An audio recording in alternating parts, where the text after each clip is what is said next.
Good morning, everyone, and welcome to Think Future. My name's Chris Calabucas, and once again, we're coming at you live from deep in the heart of Silicon Valley, California. We're talking innovation startups, the future, not necessarily those, and not necessarily in that order.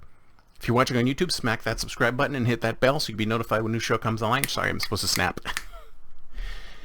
And if you're listening on your favorite podcast service, please subscribe and please drop a note on Apple Podcasts. I'd greatly appreciate it. So, what are we talking about today? Oh yeah, work.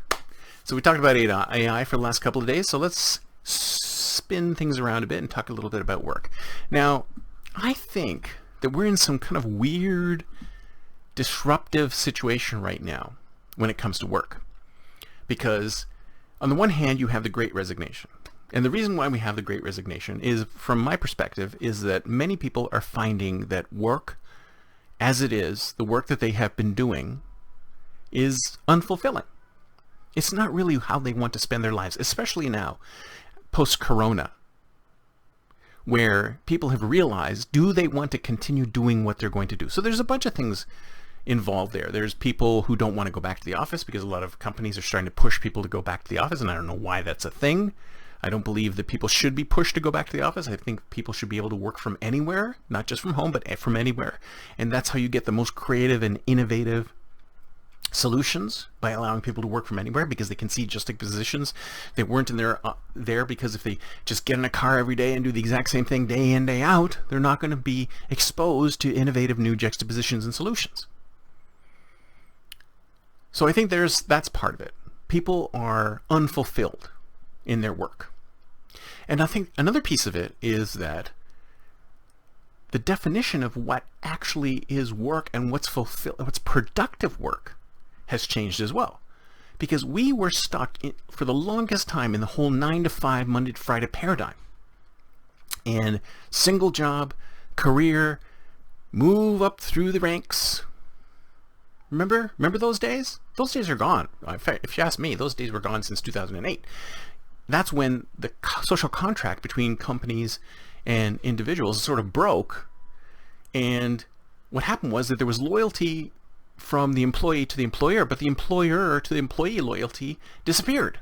They said, well, you know what? You want to go? There's busloads of people pulling up to take your jobs, because we were in the middle of a recession and it was tough for people to get work.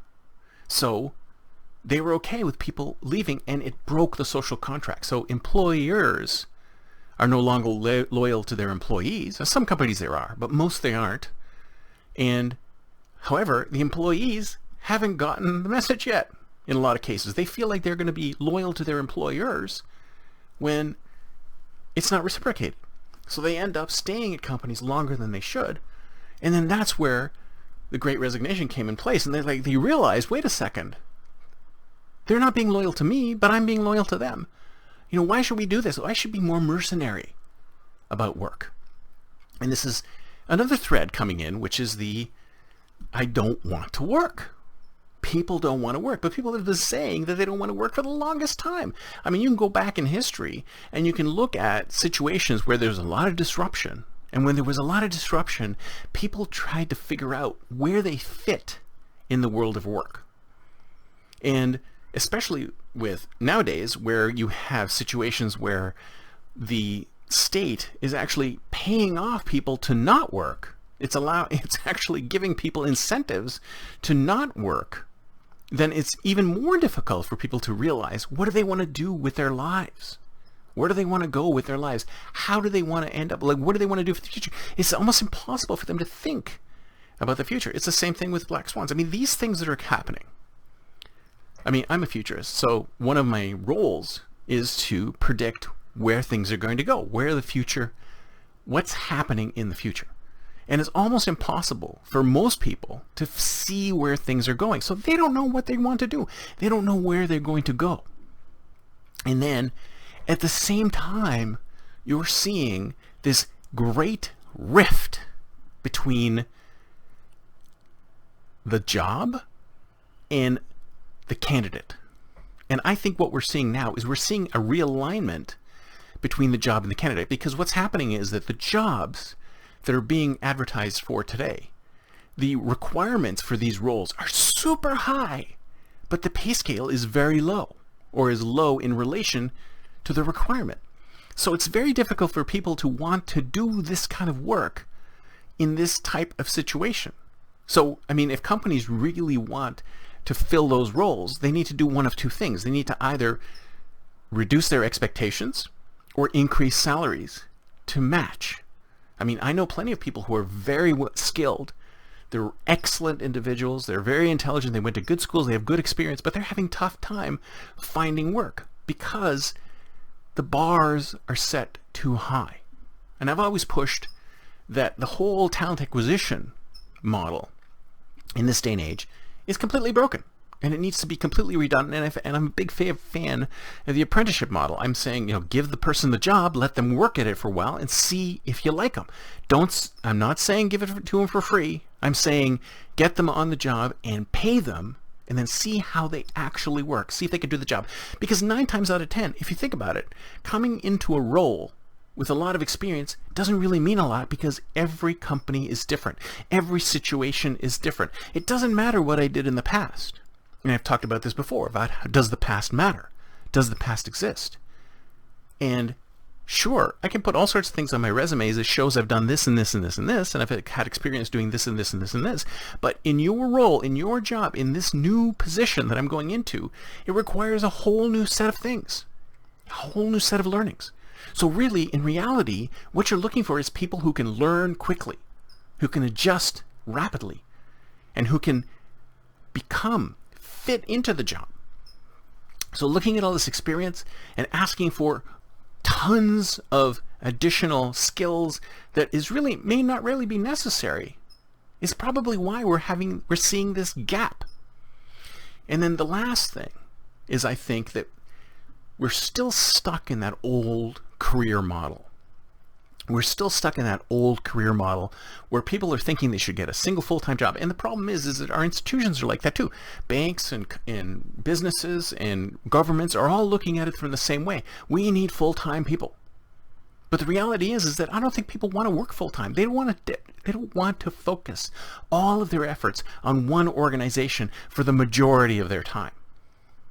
And the thing I was predicting is coming true today, is that what employees really want is they want personalized work. They want to be able to personalize their work to fit around their lives and not the other way around. And that's where the big disconnect is life wrapping around work, not work wrapping around life, not life wrapping around work. And I think to get to that point, organizations have to be a lot more flexible with what they're offering. They need to offer full-time, half-time, quarter-time, eighth-time, all sorts of different types of work.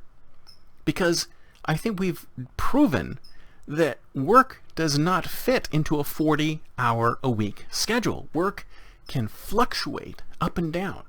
Every single job can be like Uber.